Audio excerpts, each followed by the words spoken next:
여러분 안녕하세요. 세상 가장 친절한 안방 주치 공개클리닉 웰 박민설입니다. 어느새 2020년도 지나고요. 지금 TV 함께 보고 계신 시청자분들도요. 새해 복 많이 받으시고 새해에는 더욱더 건강하시기 바랍니다. 오늘 공개클리닉 웰도요. 이 새해 복 잔뜩 가져다 준 또 세 분도 함께합니다. 어서 오세요. 반갑습니다. 반갑습니다. 새해 복 많이 받으세요. 저희 공개클리닉 웰이 이제 새해를 맞아서 한 해 또 건강 다들 계획 세우시잖아요. 내내 꾸준히 노력해야 하는 건강, 특히 이 만성질환에 대한 시리즈로 좀 이야기를 시작해 볼까 합니다. 첫 번째 시간 고혈압에 대해서 알아볼 텐데요. 우리 세 분 새해 돼서 뭐 혈압은 혹시 재보셨는지 다들 본인 혈압은 알고 계신가요? 예, 저는 이제 제가 짝수 연도라서 작년에 건강 검진을 해야 되거든요. 국가검진, 네. 했는데 70에 120 정확합니다. 오, 딱 떨어지면 네. 120입니다. 우리 수정 씨는요? 아, 저는 오히려 혈압이 약간 낮아요. 오. 저혈압이라서 약해 보여요. 약하진 않은데 그래서 올해는 어느 고혈압에 대해서 배울 거니까 그래도 저혈압도 위험하고 고혈압도 위험하다고 하니까요. 좀 제대로 좀 알고 가도록 하겠습니다. 저혈압이면 네. 아침에 일어나기 힘들다 뭐 이런 얘기 좀 그렇죠. 들어봤거든요. 네. 저 같은 경우는 그냥 가족이 고모, 삼촌, 이모가 다 집에 이제 오시는 경우가 있잖아요. 그러면 아침에 일어나가지고 제일 먼저 하는 게 다 약봉지를 였어요. 아이고. 고혈압약을 털어놓고 아이고, 아침을 아이고. 시작하세요. 네. 그게 이제 아침 인사 같거든요. 그래서 그런지 가족력이 있어서 특히나 걱정되는 부분이 바로 여기예요. 고혈압. 오늘 제대로 좀 배우고 가야겠어요. 진짜 근데 실제로 고혈압 인구가 많습니다. 이 고혈압 우리나라에만요. 이 고혈압으로 분류되는 인구가 1,100만 명이라고 하고요. 실제로도 전 세계 사망 위험 요인 1위입니다. 이 정도면 국민병이라고 할 만한데요. 고혈압 잘 다스리는 법 새해부터 공개 클리닉 웰과 함께하면서 알아보시죠. 오늘 함께해 주실 친절한 안방 주치 순환기 내과 이상현 교수님 모셨습니다. 어서 오세요. 반갑습니다. 네. 예, 교수님도 새해 복 많이 받으시고요. 예, 새해 복 네. 많이 받으십시오. 예. 교수님은 뭐 새해 소망이나 이런 거 있다면 어떤 거 있으실까요? 예. 저는 올해 저희 작년에 아기가 태어난 지가 얼마 안 돼가지고요. 네, 축하드려요. 예. 저희 감사합니다. 저희 아기의 그 건강과 행복을 빌겠습니다. 아유, 네, 축하드립니다. 네, 오늘 뭔가 되게 좀 후련하게 시작을 하네요. 네, 맞아요. 아이들이야 뭐 혈압 걱정이 없겠지만 여기는 이제 지금 혈압 걱정하시는 분들이 많습니다. 우리가 사실 고혈압을 뭐 이렇게 혈압 한 번 재보고 좀 높게 나왔네 해서 내가 고혈압이다 이렇게 진단하기는 좀 힘들죠. 예, 일반적으로 저희가 진료실에 내원해서 측정한 혈압이 140에 90을 넘는다고 하면 적어도 하루 이상의 간격을 두고 2번 이상 측정을 하게 됩니다. 측정을 해서 수축기 혈압이 140 이상이거나 140. 이완기 혈압이 90 이상이면 네. 고혈압으로 진단을 할 수가 있습니다. 120만 조금 넘어가도 막 아찔하고 막 이러거든요. 근데 보통 재면은 110에서 한 60 요 정도 나오거든요, 제가. 그런데 조금 약간 이제 어느 날 컨디션이 좀 안 좋을 때 재면은 이제 120에서 한 80 정도인데 그건 정확히 지극히 정상인 거라는 거죠. 네. 140을 기준으로. 예. 다행이네요, 예, 다행이네요. 그럼 교수님 우리가 이렇게 보통 이렇게 병을 이야기할 때 뭐 1단계, 2단계, 1기, 2기 이렇게 구분하잖아요. 그럼 고혈압도 이런 단계나 뭐 정도 차이를 구분하는 기준이 있습니까?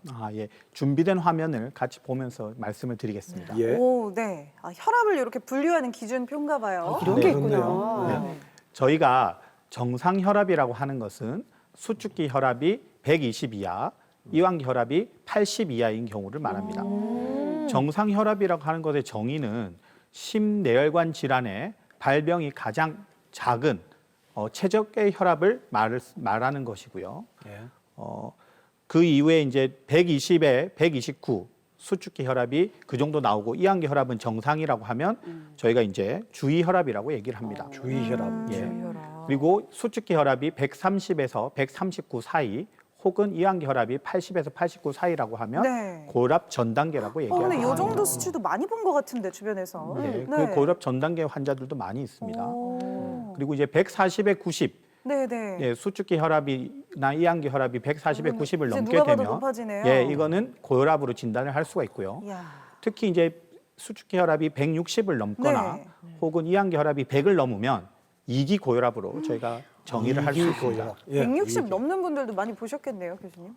예, 많습니다. 예. 오. 특히 저희 이제 대학병원에 오시는 네네. 환자분들은 생각보다 혈압이 조절이 잘 안 되거나 처음에 혈압이 너무 높아서 2차 병원이나 일반 개원가에서 저희 병원으로 보내주시는 바로 환자가 대학병원 많습니다. 가보세요 예. 이렇게. 아니 보통 혈압이 있다고 그러면 그냥 혈압이 높으면 약을 먹는다고 생각했지 이게 암처럼 뭐 1기, 2기 이렇게 단계가 있는지 진짜 몰랐어요. 예, 교수님 궁금한 게 아까 설명하실 때 수축기와 이완기라고 했잖아요. 예. 그러면 수축은 뭐고 이완은 뭐고? 예. 그리고 또 궁금한 게 왜 혈압을 잴 때는 꼭 이렇게 완장처럼 팔에다 대죠? 다른 데는 못 잽니까? 발목은 안 되나요? 발목도 잴 수 있습니다. 아, 예, 그래요? 발목도 잴 수 아, 근데 있고. 병원에서 기다리는데 예. 이렇게 다리 들기 좀 그렇죠. 이게 제일 간단하잖아요. 근데 이제 팔이 가장 간단하게 저희가 네. 혈압을 측정할 수 있는 곳이라서 저희가 측정을 하고 있고요. 가정용 혈압계 중에서는 손목에 재는 혈압계도 있긴 있습니다. 물론 정확도가 조금 떨어진다고 알려져 있긴 합니다. 그래서 저희가 이완기 혈압과 그다음에 수축기 혈압으로 나누는 이유는 혈압이라고 하는 것이 심장이 펌프질을 할 때 혈관에 미치는 압력인데 심장은 수축과 이완을 반복하지 않습니까? 그래서 이완할 때의 혈관에 미치는 압력과 수축할 때의 혈관에 미치는 압력이 다르기 때문에 두 개로 나누어서 표시를 하고 있습니다. 알겠습니다. 예. 아니 그러면 제가 지금 주위에 약간 고혈압이신 분들이 꽤 계시거든요. 근데 평소에 되게 그냥 뭐 살도 안 찌시고 굉장히 멀쩡해 보이는데도 고혈압이 있다고 진단을 받으셨단 말이에요. 고혈압이 도대체 어떻게 하면은 걸리나요? 그러게요. 그러니까 종류가 혈압이 어떤 왜 것들이 높아지는 있나요? 건가요? 네. 네, 일반적으로 저희가 알고 있는 고혈압은 대부분 90에서 95%는 1차성 고혈압입니다. 1차성 고혈압은 특정 원인 질환이 없이 발생되는 것으로 여러 가지 요인이 있습니다. 먼저 가장 중요한 가족력, 예를 들어서 부모나 혹은 형제들이 고혈압이 있다면 네. 본인도 고혈압이 생길 확률이 매우 높다라고 알려져 있습니다. 저 가족력이 조심해야겠어요. 있구나. 예. 예. 그리고 이제 나이 역시 나이도 무시 못하는 요인이 됩니다. 나이가 증가됨에 따라서 혈관의 경직도도 올라가기 때문에 혈압이 자연스럽게 상승할 수가 있죠. 그리고 이제 염분의 섭취, 식생활도 중요합니다. 그래서 과도한 염분 섭취를 하는 것도 고혈압을 유발하는 원인이 될 수 있습니다. 그리고 비만, 아유, 이제 왜 뭐 이렇게 또 찔려? 나오겠네요. 뭐 과음, 다 흡연, 있어. 폭식까지 다 다 있어. 짜게 먹기 뭐 다 네, 있겠죠? 맞습니다. 네, 과음도 있고요. 그다음에 비만도 네. 있고 흡연도 있고. 아니 그거 안 하는 사람이 스트레스도 어디냐고. 있고, 운동 부족도 있습니다. 운동 부족. 운동 다 부족. 있지 뭐. 그리고 네. 이제 그 2차성 고혈압이라고 하는 것이 있는데요. 그런 것은 전체 고혈압의 한 5% 정도밖에 차지하지 않습니다. 2차성 고혈압이 생기는 원인 질환들이 몇 가지가 있는데요. 대표적으로 수면 무호흡증, 그러면 코골이가 좀 심한 분들이 고혈압일 확률이 좀 예, 높겠네요. 높습니다. 그래서 수면 무호흡증이 있는 환자들 중에서 혈압이 있거나 혹은 또 다른 어떤 심내혈관 질환이 발생할 위험이 높다라고 알려져 있습니다. 예, 그리고 이제 그 콩팥 질환이 있을 때도 그럴 수가 있고요. 그다음에 콩팥에 혈관에 문제가 있어도 또 혈압이 올라갈 수가 있습니다. 그리고 마지막으로 부신 질환이 있어도 혈압이 올라갈 수가 있는데요. 부신 질환에는 저희가 이제 잘 알려져 있지는 않지만 1차성 알도스테론증이라든지 갈색 세포종, 쿠싱 증후군 같은 것들이 대표적으로 포함되어 있습니다. 정말 잘 알려지지 않았나 정말 보네요. 어려운데. 정말 어려워요. 세포종 이런 것도 어려운데 특히 영어 들어가는 건 더 약하거든요. 그래서 거기 보면 쿠싱 증후군 네. 있는데 쿠싱 증후군은 어떤 건가요? 위험한 건가요? 예, 쿠싱 증후군이라고 하는 것은 네. 우리 콩팥 위에 얹혀져 있는 장기인 부신이라고 하는 장기가 있습니다. 부신. 이 장기는 호르몬을 분비하는 장기인데요. 거기서 콜티졸이라고 하는 이제 우리가 알고 있는 스테로이드 호르몬이 분비되는 것도 있습니다. 근데 그 스테로이드 호르몬이 비정상적으로 지속적으로 과하게 분비가 되면 나타나는 증후군입니다. 주로 환자들은 살이 찐다거나 그렇죠. 그다음에 당뇨가 생긴다거나 혈압이 높은 경우도 있고요.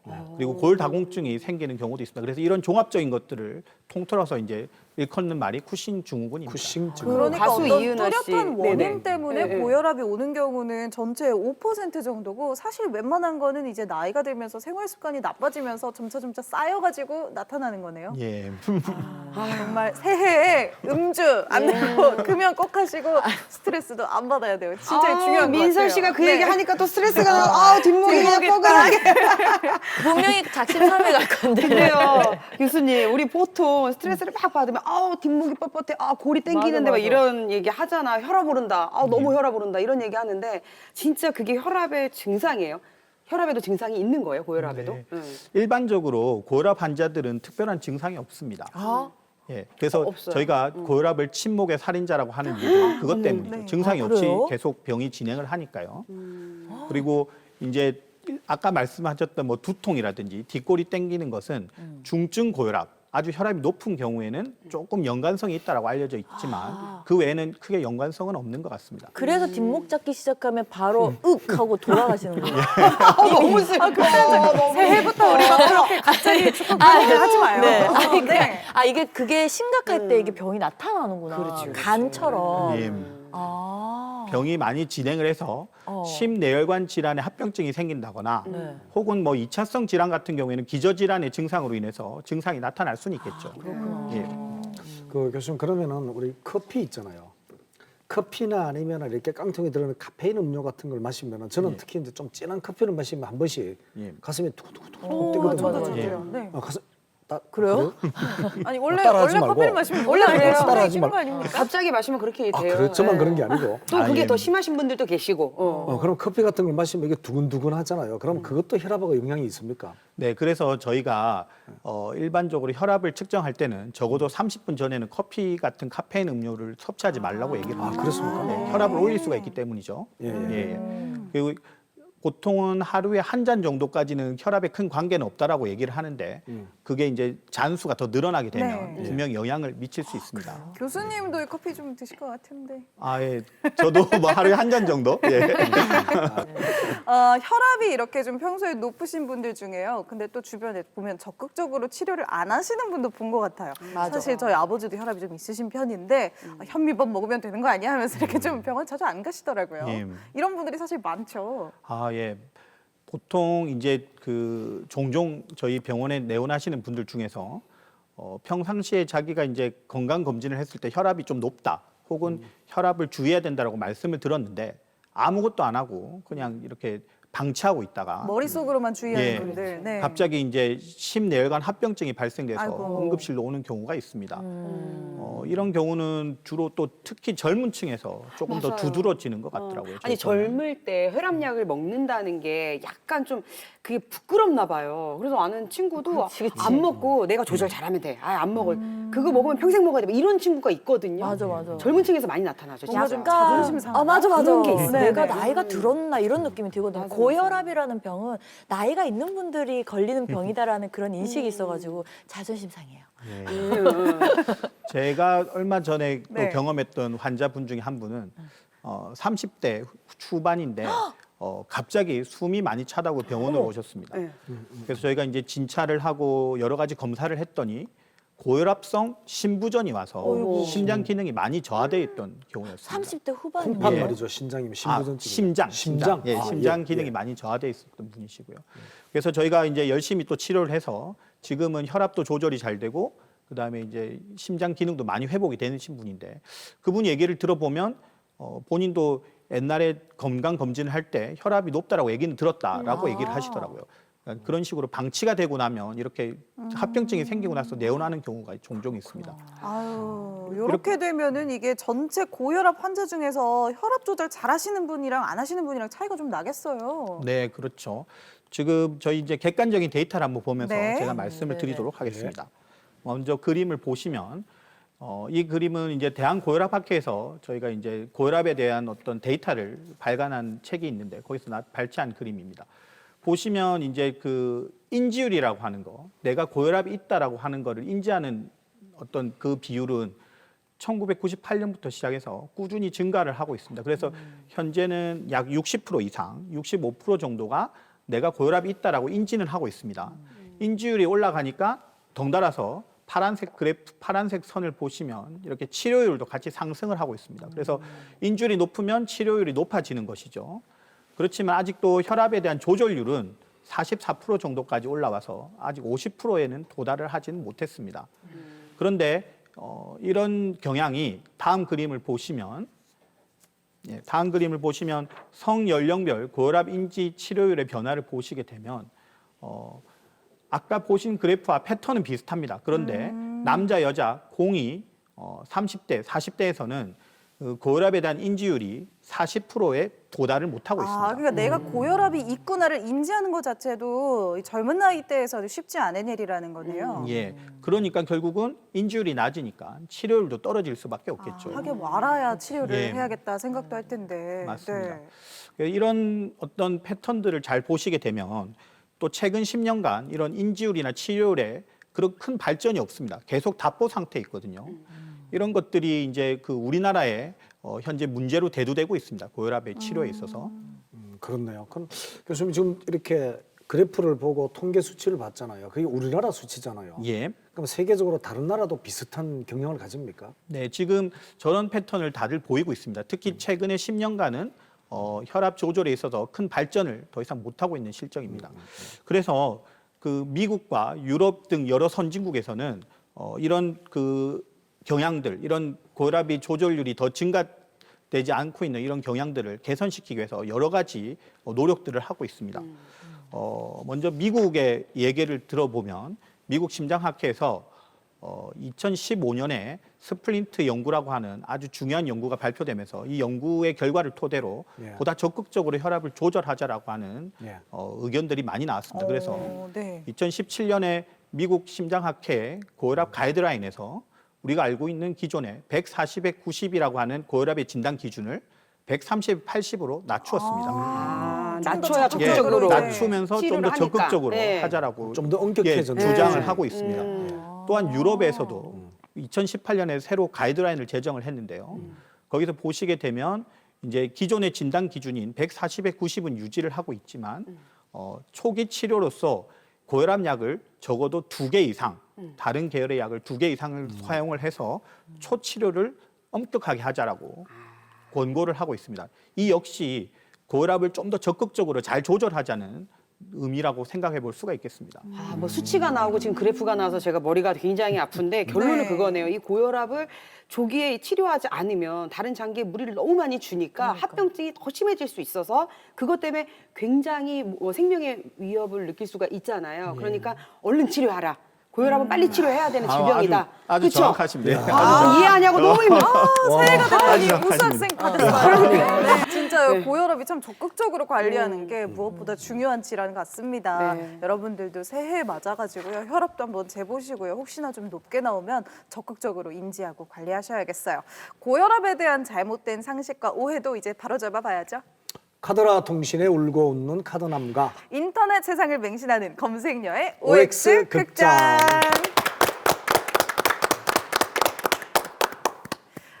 근데 저는 지금 사실 제 혈압이 몇인지 몰라요.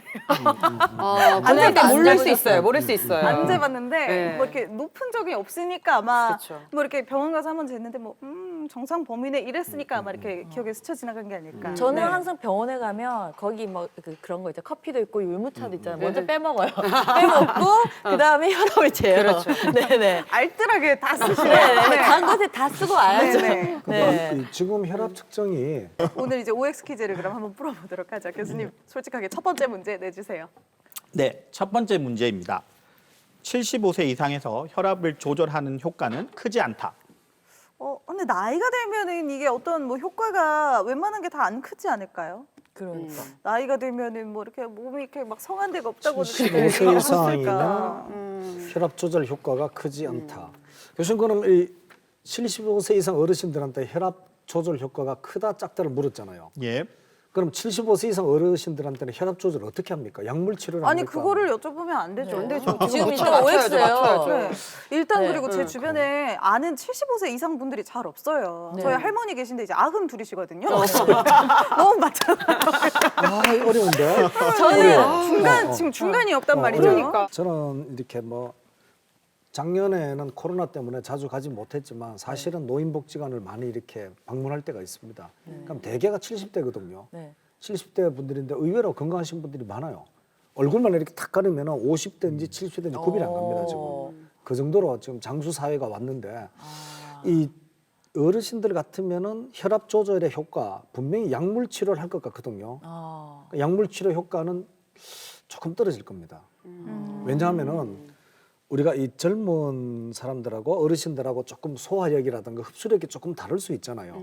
그래서 아마 약물 치료를 하더라도 약의 효과가 늦을 수도 있고 그리 약의 효과가 떨어진다. 그 얘기 하시는 그러네요. 거죠. 네. 그렇죠. 그러면 조절 효과가 오하셔야죠. 크지 않다. 네. 크지 않다. 크지 않다 오네. 네. 오네. 네. 크지 않다. 저는- 왜냐하면은 그런 이유도 있고 네, 수정 씨는 있고, 어때요? 있고, 그리고 있고. 네. 또 하나가 약물도 그렇지만 이 운동요법을 하더라도 운동의 효과가 조금 떨어질 겁니다. 아. 그래서 하기야 나이 들면 근육도 효과가 잘 크지 안 않습니다. 생긴다고 그러더라고요. 확실합니다. 네. 저는요 그런 말 있잖아요. 늦었다고 생각할 때 늦었다. 오늘 왜 다들 왜 이렇게 있었어요, 젊어졌냐? 정말. 왜 이렇게 젊어졌는데? 왜 이렇게 새가 그래서 악플이 그래서 시달려가지고. 요새 슬슬 악플이 올라오고 있어가지고 내가 이거 약간 혈압이 오르고 있어요 제가. 그래서 저는 그냥 이미 나이가 드셨기 때문에 그렇게 효과가 없을 것 같다라는 그런 맞아요. 생각이 오해. 들어요. 근데 이제 현명한 노년용 판단이에요. 뭐 새로운 네네. 신약이 나왔거나 네네. 더 센 약을 처방하면은 네, 그렇지. 혈압 관리, 혈압 조절은 이렇게 될 수 있지 않을까요? 네. 어느 아니, 정도로 이렇게 뭐 약을 한 알 드시던 거를 두 알, 세 알로 늘리더라도 어쨌든 조절이 되면은 되는 거 아닌가? 뭐 이런 생각이 좀 그러니까 듭니다. 왜냐하면 네. 갑작스럽게 그 연령대가 돼가지고 혈압 조절이 안 돼가지고 큰일이 나는 경우 뭐 이거 잘 못 들어봤잖아요. 그리고 아무리 우리가 커피를 지금 뭐 한 잔 마셔 잠이 깨 그러면 저희가 커피를 또 두세 잔 마시고 이러다 보면 내성이 생겨가지고 그죠, 그죠. 나중에는 저녁에 잠 안 오고 이런 증상도 없어지거든요. 그러니까 약물도 그럴 수는 있는데 요즘에 워낙 또 기술이 그거를 이제 발달됐으니까 뒷받침해줄 만한 새로운 약이 있을 그렇죠. 것이다. 신약이 있으니까 아, 저랑 생각 75세도 같으시네요. 네. 관리가 된다. 관리는 관리가 될 될 것 것이다. 같아요. 네. 어. 그렇죠. 이렇게 좀 갈리네요. 이렇게, 이렇게. 새해부터 단합이 되지 않는 모습을 안 된다면 너무 보여주고 슬프잖아요. 있습니다. 관리가 돼야 돼요. 교수님, 정답은요? 100세 시대인데. 노년층의 혈압 조절 효과 궁금합니다. 네, 정답은 X입니다. 관리되죠. 네. 안 되면 안 돼요. 우리 엄마 드시거든요. 야. 네네. 그럼 제가 잠깐 설명을 드리면 65세 이상에서는 당연히 혈관이 딱딱해지니까 혈압이 올라갈 수가 있겠죠. 네네. 어떻게 보면 당연한 일입니다. 그런데 이제 2015년에 아까 잠깐 말씀드렸던 그 스플린트 연구에서 75세 이상의 노인 환자들만 대상으로 따로 떼어내서 분석을 했더니 적극적으로 혈압을 조절하는 그룹에서 심내혈관 질환과 사망률을 낮추었습니다. 그래서 적극적으로 혈압을 조절하는 게 노인들한테도 효과가 있다라고 생각해 볼 수 그러면 있겠습니다. 그 적극적으로 조절하는 게 약물 치료로 약을 막 이렇게 그럼 약이 좀 드시게 잘 하나요? 나이가 들어도 이제 잘 네. 듣는 약들이 많다는 네. 말씀인가요? 네, 약이 나이가 들면 저희가 또 나이에 따라서 선택할 수 있는 약들이 또 있고요. 그다음에 네. 나이 드신 분들은 그렇지만 아까 우리 교수님 말씀하신 것처럼 저혈압이 잘 오고 또 수축기 혈압 단독으로 수축기 혈압만 올라가는 경우도 많기 때문에 이항기 혈압이 또 많이 떨어지면 위험할 수가 있습니다. 그래서 그런 것들까지 주의 깊게 관찰을 해야 되기 때문에 여러 가지를 고려해서 약물 치료를 하시는 것이 좋겠습니다. 교수님 궁금한 네. 게 주변에서 고혈압으로 약을 드시는 분들은 보면 전부가 먹는 약만 있거든요. 예. 근데 고혈압은 주사약은 없습니까? 주사약은 있습니다. 아, 있어요? 네, 주사약이 있는데 네. 주사약을 보통 사용하는 경우는 고혈압으로 인한 응급 질환이 생겼을 때 저희가 약을 주로 쓰게 되거나 혹은 수술을 하고 나서 혈압약을 복용하지 못하는데 혈압이 많이 올라가는 경우에 그런 경우에는 주사로 약을 쓸 수가 있습니다. 그 단계까지 가면 안 돼요. 굳이 주사까지 네. 주사를 안 안 간다. 쓰는 이유는 약으로도 즉각적으로 관리가 좀 가능하고 그러니까. 편하다는 이야기이신 건가요? 네, 그리고 어차피 혈압은 만성 질환이니까 네. 계속 관리를 해야 되기 때문에 주사를 평생 평생 달고 맞을 수는 없으니까. 그렇죠, 그렇죠. 네, 두 번째 문제도 만나보겠습니다. 교수님 문제 주시죠. 네, 두 번째 문제입니다. 병원에서만 혈압이 높고 집에서는 혈압이 정상이면 문제가 없다. 없지. 병원에서만 혈압이 높고 집에서 정상이면 문제 없습니다. 없어요. 문제 없습니다. 아니, 짧게 아니, 가죠. 문제 옵니다. 그러면 문제가 문제가 병원에서 없지. 왜 높아요? 병원에서 심리적으로 떨리는 거야. 내가 질병이 생길까봐 두려운 거야. 너 어떡하지? 나 고혈압인가 아닌가 막 떨리고 다른 질병이 있는 거 아니야? 이래서 그때만 막 혈압이 올라가는 거예요. 근데 집에 오면 평정심을 유지해. 그럼 혈압이 낮아져. 그럼 집계 정상인 거죠. 근데 사람이 아니, 어떻게 아니지. 늘 평정심을 그치, 유지하겠어요? 그치, 살다 그치. 보면은 그죠? 그치, 네, 그치. 스트레스 받는 순간도 그러니까요. 있어요. 찬희 씨 말이 정확해요. 정확해요. 일시적인 현상인데 저도 학생 때 시험 치러 가잖아요. 평소에 너무 좋은데 그날도 너무 좋은데 시험 치러 지금처럼 얼마 전에 우리가 12월에 기말고사를 쳤잖아요. 네네. 시험 치러 가면은 와 버스만 타도 막 혈압이 오르는 거예요. 막 가슴이 뛰고 막.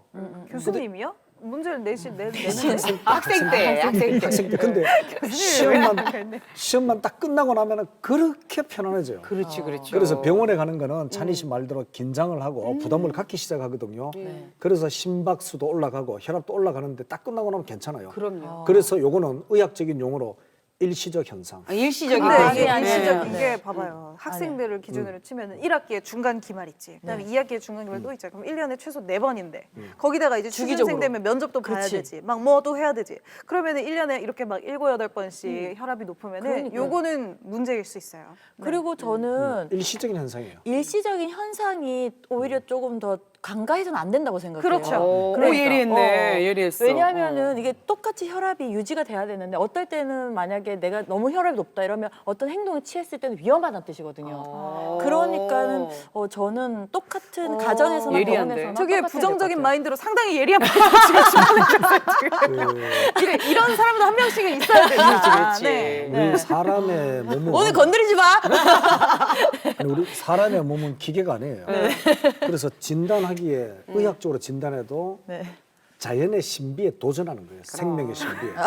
일시적인 거예요. 아유, 나중에 아니, 조금 결혼해봐요. 전까지는 정확하다 하다가 자연의 신비 하다가 그 자연스러운 현상인 거야. 남편이 문 열고 딱 들어와 컨디션 안 좋은데 근데 밥 이러는 순간 혈압이 팍 오르거든. 밥. 그런데 갑자기 막 시켜 먹을게 아니면 라면 끓일게 이러는 순간 다시 또 찬희 씨 그래서 정답은 O예요. 오해요. 오야. 일시적인 거야. 왜냐하면 아직 시집을 안 가서 X야. 남편이 맨날 밥 찾으면 맨날 아니, 그게 컨디션 안 좋을 때. 혈압이 이제 빡 이렇게 되면서 컨디션 안 이거는 좋을 X. 때. 이거는 일시적인 것도 위험하고 그리고 이게 어떤 컨디션에 따라서 혈압이 다르게 나온다는 것 자체가 그럼. 건강에 적신호일 수 있습니다. 그런가? 그럼요. 병원 가야 혈압은 되나? 어떤 상황에도 웬만하면 일정한 게 좋겠죠. 그럼요. 네. 그럼요. 사람의 체온이 우리가 열받는다고 막 38도 됐다가 기분 좋아졌다고 35도 되고 이러지 않잖아요. 그죠? 극단적이야. 일시적 극단적이야. 아 너무 좋은데. 네네. 아니, 잠깐. 체온은 우리 사람들은 항온 동물이에요. 변온 동물이 아니고 우리 고등학교 생물 시간에 배웠잖아요. 아 생물 선택 안 해가지고 모르겠어요. 어려운 얘기 나오니까 정답 됐죠. 정답 네. 공개해 주세요. 혈압은 일시적인 겁니다. 이거는 O예요. O. 예, 그러면 제가 정답을 말씀드리겠습니다. 정답은 X입니다. 문제가 있어요? 야. 순간 확 오르는 것도요? 네. 어머.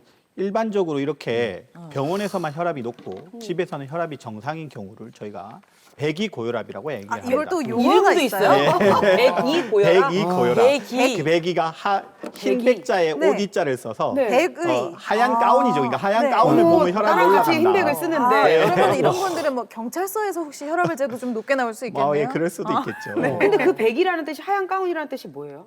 그러니까 의사가 보통 하얀 가운을 입고 있으니까 네. 병원에 오면 혈압이 높다고 해서 저희가 배기 고혈압이라고 배기 얘기를 합니다. 고혈압이야. 그런데 네. 옛날에는 이제 이런 배기 고혈압이 집에서는 혈압이 괜찮으니까 아까 우리 그 교수님이나 이렇게 말씀하신 것처럼 괜찮을 거다라고 생각을 많이 했습니다.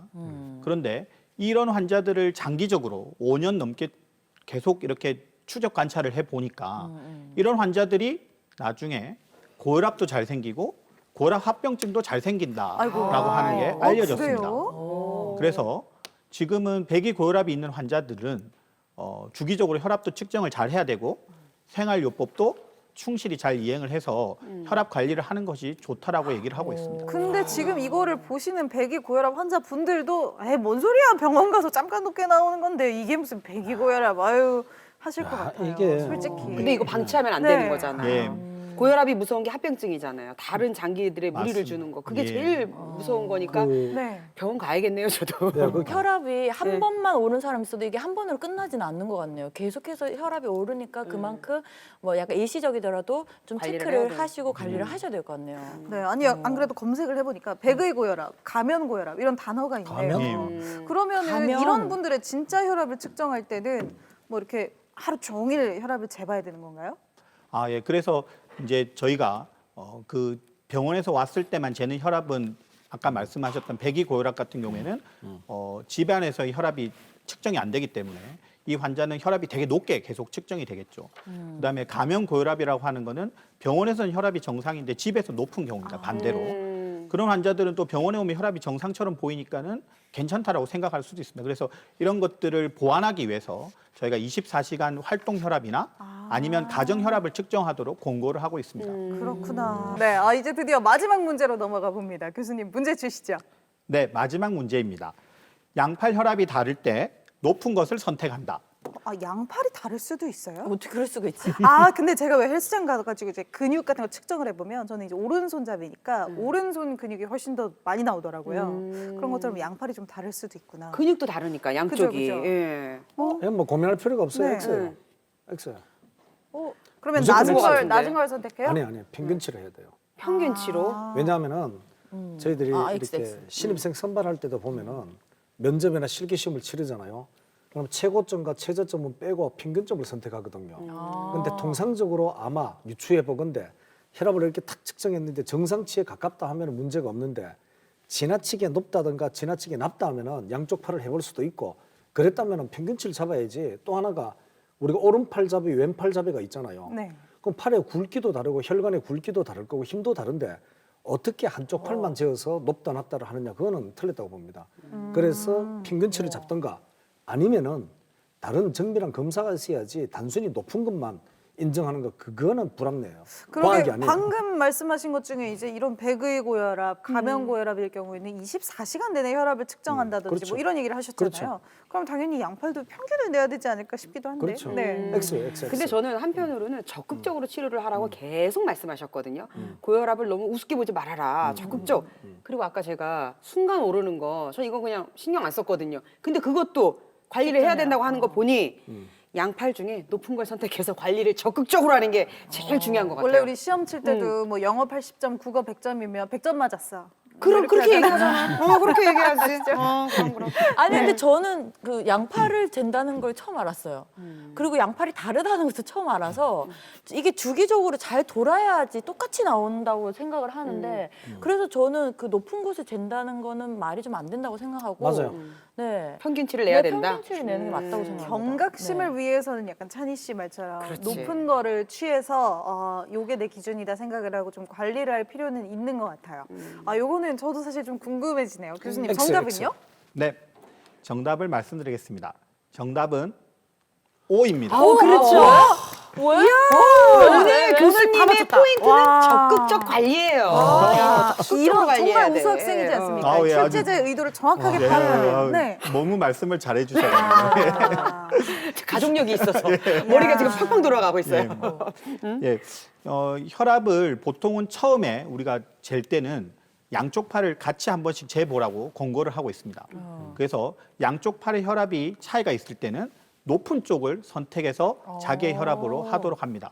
그리고 그 다음부터는 이 높은 혈압이 나왔던 팔로 계속 혈압을 측정하면서 주기적으로 경과 관찰을 하도록 권고를 하고 있습니다. 그럼 이게 보통은 뭐 오른손잡이, 왼손잡이에 따라서 이 팔 혈압이 좀 다르거나 한가요? 예, 보통 그런 경우가 있어서 그거를 연구를 한 경우가 있었는데 네. 그렇지만 양팔의 오른손잡이나 왼손잡이에 따른 혈압 차이가 통계학적으로 크게 의미가 있게 나오지는 않았다고 합니다. 네, 오늘 이렇게 퀴즈 3개 풀면서 고혈압에 대한 잘못된 상식과 오해 제대로 정리를 해봤습니다. 확실히 근데 이게 가족 중에 좀 고혈압 때문에 신경 쓰시는 우리 백천희 씨를 따라갈 수가 없네요. 가족력을 따라갈 수가 오늘 퀴즈 왕이 됐습니다. 건강하시기 바라겠습니다, 가족 모두. 네. 적극적으로 네, 관리하겠습니다. 일가친척 모두의 건강을 기원합니다. 네, 고맙습니다. 와, 고혈압 이겨내겠습니다. 아니 근데 이렇게 적극적으로 우리가 혈압을 이렇게 조절을 해야 된다고 말씀하셨잖아요. 그런데 이렇게 조절을 해야 되는 이유가 또 다른 이유가 있을까요? 제가 계속 말씀을 드리고 있지만 고혈압이라고 하는 것은 세계 사망률에 미치는 기여도가 1위인 아주 중요한 질환입니다. 또한 평균 수축기 혈압을 이만큼 떨어뜨리면 허혈성 심질환을 7%를 예방할 수가 있고요. 뇌졸중을 10%를 예방을 할 수가 있습니다. 또한 국내 연구를 보면 심내혈관 질환의 가장 중요한 요인으로 고혈압을 꼽고 있습니다. 따라서 이런 고혈압을 잘 치료를 해야지만이 이런 합병증을 예방할 수가 있는데요. 보시면 지금 제가 그림을 네. 보여드리는데 다양하다. 이런 그림을 보면 생각보다 머리, 다양하다. 눈, 심장, 네. 콩팥 그리고 여러 가지 혈관. 대동맥이라든지 말초혈관까지 고혈압이 영향을 안 미치는 곳이 없습니다. 온몸에 온 장기에 다 영향을 미치네요. 결국에는 잘못하면 죽는다. 어허, 네. 무섭다. 와, 이거 고혈압 진짜 하나가. 무섭네. 네. 와. 야, 오장육부에 영향을 안 미치는 하기야 뭐 우리 몸에 혈관이 없는 곳이 없으니까. 맞습니다. 그러니까. 혈관이 네. 없는 곳이 없죠. 이렇게 아니, 생각하면 또 맞는 예. 말이네요. 네. 그러면 선생님 제가요 이 합병증 얘기가 나와서 그런데 이 임신을 하고 나니까 임신을 했더니 고혈압이 생겼다. 뭐 이러면서 임신성 당뇨도 맞아, 뭐 위험하지만 맞아요. 고혈압도 진짜 위험하다고 그래서 관리를 하거든요. 근데 이것도 그럼 합병증에 속하는 거예요? 임신하고 나서의 고혈압. 임신에 대한 고혈압의 어떤 그 분류가 보통 4가지로 저희가 나누고 있습니다. 첫 번째는 임신과 상관없이 원래부터 고혈압이 있었던 경우, 즉 임신 20주 이전에 고혈압이 진단되거나 혹은 이미 고혈압 약을 먹고 있는 경우, 그런 경우는 임신의 관련성보다는 만성 고혈압으로 생각을 해볼 수가 있고요. 임신 20주 이후에 새로 고혈압을 진단받았다. 네. 그러면은 임신성 고혈압으로 생각해 볼 수가 있습니다. 임신이 그 이전에는 증상이 없었는데 임신해서 생기는 경우도 있는 거예요. 네. 그러면 혹시 아이가 태어나고 나면 다시 돌아오나요, 혈압이? 보통은 그런 경우에 한 12주를 저희가 기다려 볼 수가 있고요. 12주가 지나서도 출산 후에 12주가 지나서도 계속 혈압이 높다면 만성 고혈압으로 진행된 경우라고 생각해 볼 수 당뇨, 있습니다. 임신성 당뇨랑도 좀 비슷하네요. 아, 예, 맞습니다. 그러면은 약을 네. 먹을 수 있어요. 저도 이게 제일 궁금한데 임신을 하면요 제일 중요한 게 감기약도 하나 제대로 못 먹거든요. 그렇지. 그런데 고혈압 약이라고 하면 왠지 독할 것 같은데 이게 임신을 했는데도 먹을 수 있는 거예요? 태아에 이상이 없어요? 네, 이제 저희가 일반적으로 임신했을 때도 쓸 수 있는 안전한 약들이 몇 가지가 있습니다. 그래서 그런 약들을 가지고 혈압을 조절을 해야 되는데요. 만약에 이 혈압을 그냥 놔두었을 때는 우리가 태아에 영양을 공급하는 태반이 있지 않습니까? 네네. 그 태반에 문제가 생길 수도 있고 태아의 성장도 저해할 수가 있습니다. 그래서 이 혈압 조절이 중요할 수가 있고 가장 중요한 거는 고혈압을 놔두고 그대로 치료를 안 하고 당백뇨까지 발전을 하게 되면 그때는 임신 중독증이라고 하는 너무 과거에 위험하죠. 지금은 전자간증이라고 얘기를 하는데 그런 병까지 생길 수가 있기 때문에 혈압 조절이 중요하다 하겠습니다. 선생님, 제가 새해가 들어서 나이를 1살 더 먹었는데 아직 시집 못 갔는데 만약에 이럴 때 나이가 있는 분이 이게 임신을 해서 이게 그러면 고혈압이 올 확률이 더 높나요? 혹시 임신부터 그럼 하시려고? 아니 그건 아닌데 혹시 이제 결혼을 하게 되면 고령일수록 그것도 더 축복일 잘 수 나타나요. 있어요. 네네네. 네. 고령일수록 이게 만약에 임신을 하게 되면 고혈압이 올 수 있는 확률도 높나요? 네, 일반적으로 고혈압이 생길 수 있는 영향과 거의 비슷한 조건이라고 생각하시면 됩니다. 아, 그래요? 특히 또 쌍둥이인 경우도 잘 생긴다고 되어 있고요.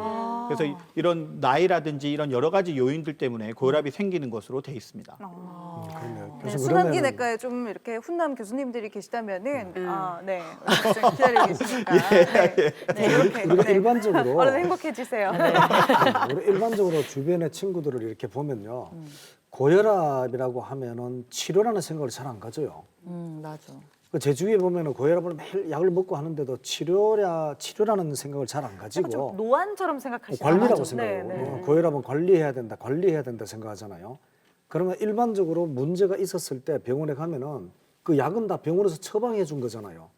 그럼 대충 관리는 뭐고 치료는 뭡니까? 예를 들면 고혈압으로 가면 약을 며칠분 줍니까 병원에서? 한 달치요. 네, 저는 한 달치? 아 정확히 알고 계시죠. 한 달치 약 한 떨어지면 또 갑니다. 달치를 드리고 네. 보통은 이제 아주 혈압이 조절이 잘 되시고 합병증도 별로 없으신 분 같은 경우에는 최대 3개월까지 저희가 약을 처방할 수 3개월도 있습니다. 가능해요. 3개월까지. 그러면은 관리만 잘해도 요거를 일단은 치료를 하는 중이다라고 볼 수 있는 건가요?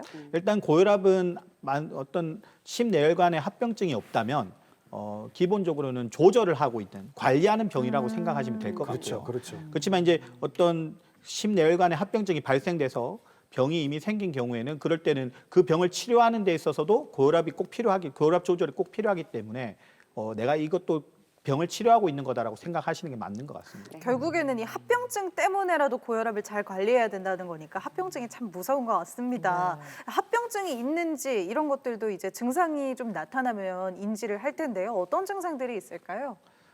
일반적으로는 고혈압의 합병증이 나타나더라도 거의 증상이 없을 수가 있습니다. 그래서 네. 저희가 이거를 인지하기 위해서는 기본 검사나 권장 검사를 꼭 하도록 공고를 하고 있습니다.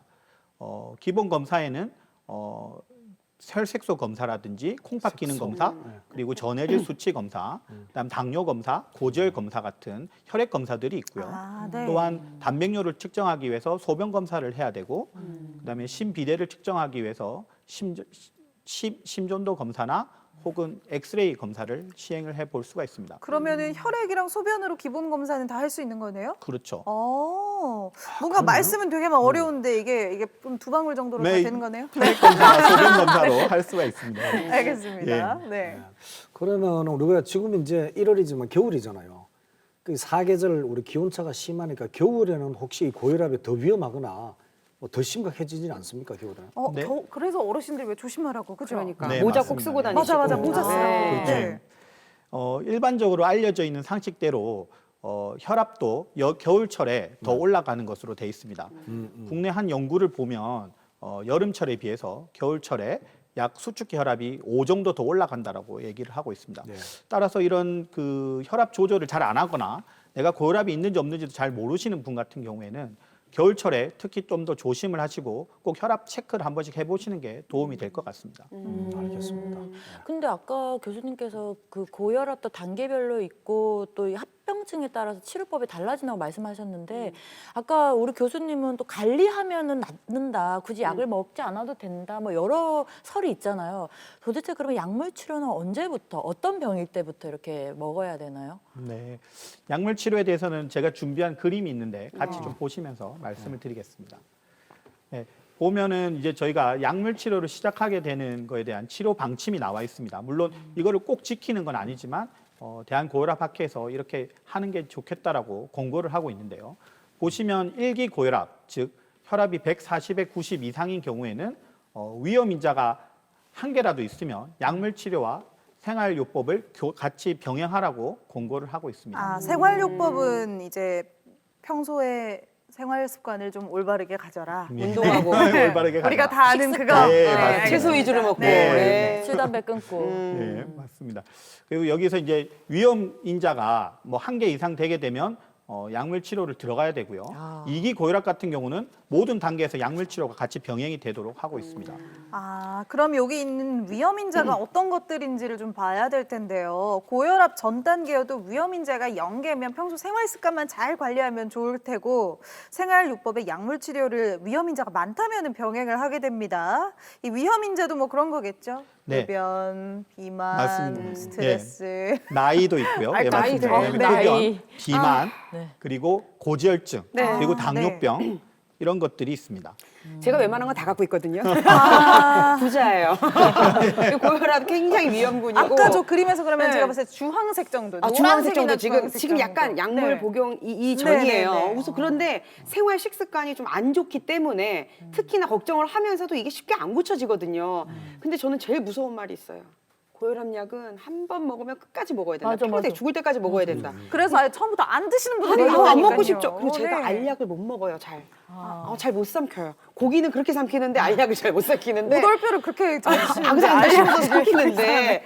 근데 문제는 진짜 이게 맞는 말인지 주변에 보면 TV로 보면 가끔은 식습관을 개선해서 뭐 안 먹는 분도 계시는데 진짜 한 번 먹으면 끝까지 먹어야 돼요.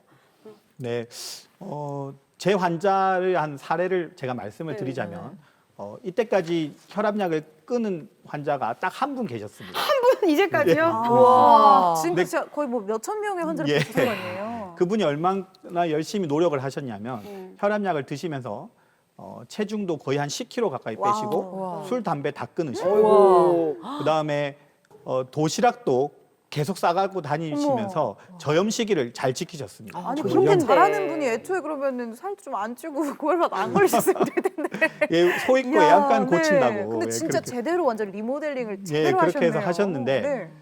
안타깝게도 3년이 지나고 나니까 다시 또 살이 찌시고 친구들 만나서 술 한잔 하시고 담배도 한 번씩 피우시고 하더니 또 혈압이 높아져서 다시 오셨더라고요. 근데 선생님 고혈압 안 걸리게 진짜 살려면 혼자 살아야 돼. 산속에 들어가서. 나는 사람 자연인이다. 교수님 나는 아까 자연인이다. 이렇게 치료하는 환자 중에 한 분이 치료를 받고 관리를 하다가 약을 끊으셨다 했잖아요. 그분 이야기 조금 자세히 해주시죠. 왜 이렇게 많이 주변에 이렇게 약 끊고 싶어하는 분들 계시죠? 그렇죠. 네, 사회생활 네. 못해요. 일단은 그분이 기본적으로 오셔가지고 혈압이 높았기 때문에 혈압약은 저희가 같이 병행을 했었고요. 예. 혈압약을 드시면서 이제 이런 생활요법을 하셔야 됩니다라고 말씀을 드렸습니다. 예. 그래서 그거를 계속해서 이제 잘 지키시도록 하고 약은 꾸준히 드셨는데 이제 약을 잘 드시면서 생활요법을 잘 하시니까 아까 말씀드렸던 것처럼 체중도 빠지고 그 다음에 이제 그 저염 시기도 하면서 계속해서 식생활도 잘 개선을 하시고 나니까 혈압이 조금씩 떨어지는 겁니다. 네. 그래서 같은 약을 복용하고 있는데 혈압이 120, 그 다음에는 또 110, 그 다음에 정상이네요. 100까지 떨어지는 거죠. 네. 이 혈압이 너무 많이 떨어지면 안 좋지 않습니까? 그러니까 저혈압이 되면 어떻게 약 해요? 먹으면 그러다가 큰일 저혈압이 나요. 될 수도 있는 그렇죠. 거예요? 그래서 저희가 이제 그러면 약을 조금 줄여봅시다라고 네네. 말씀을 드렸고 네네. 약을 단계적으로 조금 줄였는데도 혈압은 잘 유지가 됐었고요. 네. 그래서 결국은 약을 완전히 다 끊고 나서 또 괜찮은지 한 6개월 정도를 제가 지켜봤습니다. 그랬더니 혈압이 잘 조절이 되길래 이대로 잘 유지하시면 되겠습니다라고 말씀드리고 약을 끊었었던 케이스가 그럼 있습니다. 이론적으로는 고혈압 약을 계속 먹다 보면 언젠가 저혈압이 될 수도 있는 거네요. 이론적으로는. 그럴 수도 있겠네요. 그렇지만 전문의가 있기 때문에 네, 항상 그렇죠. 체크하는 게 중요한 거고 맞습니다. 약을 끊었다고 해도 방심하지 말고 꾸준한 정기 검진 이게 필요한 거네요. 아니 근데 둘 중에 하나네요. 약을 계속 먹느냐 아니면 정말 계속 저염식을 하고 관리를 하느냐. 산속 가서 사느냐. 새로 태어나느냐. 그렇지. 네. 야. 정말 생활 습관의 중요성을 느껴보게 됩니다. 네. 생활 습관 중에서도 특히 고혈압 관리에 가장 중요한 생활 습관들 어떤 것들이 있을까요? 네, 뭐 결국 아주 좋은 생활 습관은 고혈압 약 한 알 정도의 혈압 강화 효과를 가진다라고 얘기를 합니다. 그래서 저희가 이제 일반적으로 하루에 티스푼 한 스푼 정도의 소금을 섭취해라. 즉 염분 섭취를 줄이라는 거죠. 현재 우리나라 국민들이 약 12g 정도의 소금을 섭취한다라고 합니다. 하루에. 네, 그래서 곧장 거죠. 그거의 절반 정도까지 줄여야 됩니다. 그래서 그렇게 소금 섭취를 줄여야 되고 두 번째로는 이제 흡연을 하시면 안 되겠죠. 역시 금연을 하셔야 되고 그다음에 술을 작게 드셔야 되는데요. 술을 하루에 2잔 이하로 드시라고 공고를 합니다. 2잔요? 예. 맥주를요. 예, 여기서 잔은 네.